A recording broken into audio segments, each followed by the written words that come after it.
The Skin I'm In, Chapter 12. The next day I'm waiting in the bathroom. Seems like forever. No Shar. She's punishing me for getting out of place yesterday, I guess. When Shar says come, you come. When she says do this for me, you do it. Or else bad stuff happens. I didn't give Shar her social studies homework yesterday, so no clothes for me today. Now I got to go to class in Mama's things or wear the clothes Shar gave me yesterday. I got them here in my backpack. They're folded small as a bag of bread. They're wrinkled worse than Caleb's grandmama's face, though. I don't have much choice, so I keep on my own clothes. I stretch my arms towards the mirror. Not bad. Sleeve is even. Button sewn on straight. The seam down the shirt sleeve is crooked, is all. Could be worse. I'm thinking maybe I'll skip class. Miss Saunders gave me this here book the other day. Life of a Slave Girl, it's called. She said maybe it would help me with my writing. I've already read it twice. I stayed up all night reading it in 2 days. I read it with the flashlight under the covers so Mama wouldn't holler. That book made me cry. It made me think about Aklima and what was waiting for her once the boat docked. While I'm still deciding if I'm going to skip class, I tell myself that I'm only going to read The Life of a Slave Girl for 5 minutes.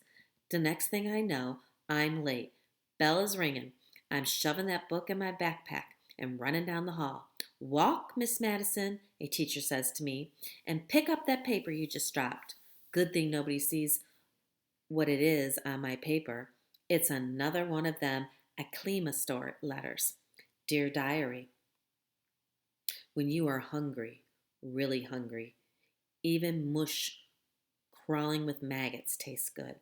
So I can't help licking my lips when that girl put the last fingerful of food in my mouth. A thief that one is. Yesterday I grabbed her hands and tried to take back what was mine. It fell into the floor and someone else scooped it up. She is a lion who cares for no one but herself. Aklima. I'm almost to Miss Saunders' room when John McIntyre starts up with me again. New clothes, huh? He says, trying to be smart. I stop walking and turn to him and ask real smart, like, why you always picking on me? I ain't sure what's come over me. I guess thinking about Aklima makes me wonder why people treat others like they're nothing. Chill, Malika, John says, strutting down the hallway alongside me. He gets quiet, and I hear a big sneakers squeaking every time they hit the floor.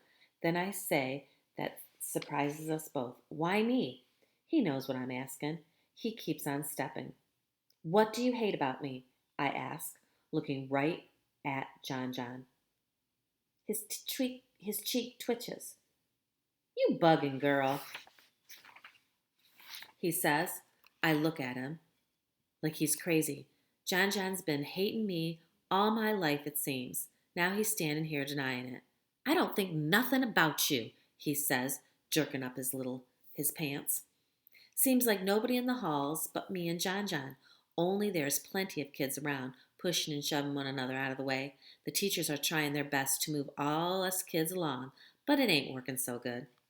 That song you sing about me ain't right, John, I say. It just ain't right. So what? You ain't all that, you know. All what? I ask. But John don't give me a chance. He says I got what I deserve on the bus that day. He says since the first time he met me, I acted like I was better than him. I'm looking at John like I ain't never seen him before. Better than him? When I do that? He says something stupid crazy. Says it was back in second grade when I first moved to the Heights. I walked into class that first day with my new pink polka dot dress on and the black patent leather shoes. The teacher told me to sit in the desk next to him. I said I didn't want to. I wanted to sit in the one up in front next to Caleb. Half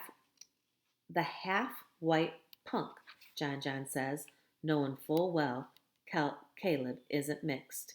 Now my mouth's hanging open. I didn't even know Caleb back then, I say. I wanted to sit up front because I couldn't see the board, I explained. Looking at John John, I tell him, "You hate me all these years for something I didn't even do." "No matter," he says.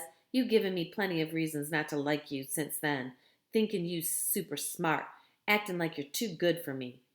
I tell John John things really is. I tell John John how things really is. I'm failing all my classes. Char's on my case all the time. I gotta borrow clothes to look like somebody. "Good," John John says. "You always thought you were better than me." "Worse, maybe. Caleb don't want no part of you now, I bet." Now John John's boom banging his head up against boom bobbing his head up and down, laughing like this whole thing is funny.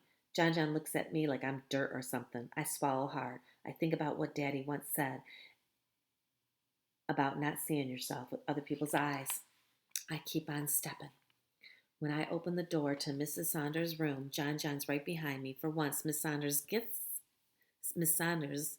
is not getting on my case about being late. Then it hits me. John John McIntyre is jealous of me. But why? I sit there for about 5 minutes trying to figure things out with John John before I notice Miss Saunders ain't there. It's seeing Worm with his narrow butt parked on Daphne's desk that makes me know something's not right. When I look up, nobody's there but two kids drawing on the board. I guess Miss Saunders is sick. "All right, a substitute," I say. "No work today." Before I can even smile about it, Miss Saunders comes flying into the room. "Sorry I'm late," she says, all out of breath. "I'm sorry you're here," I whisper.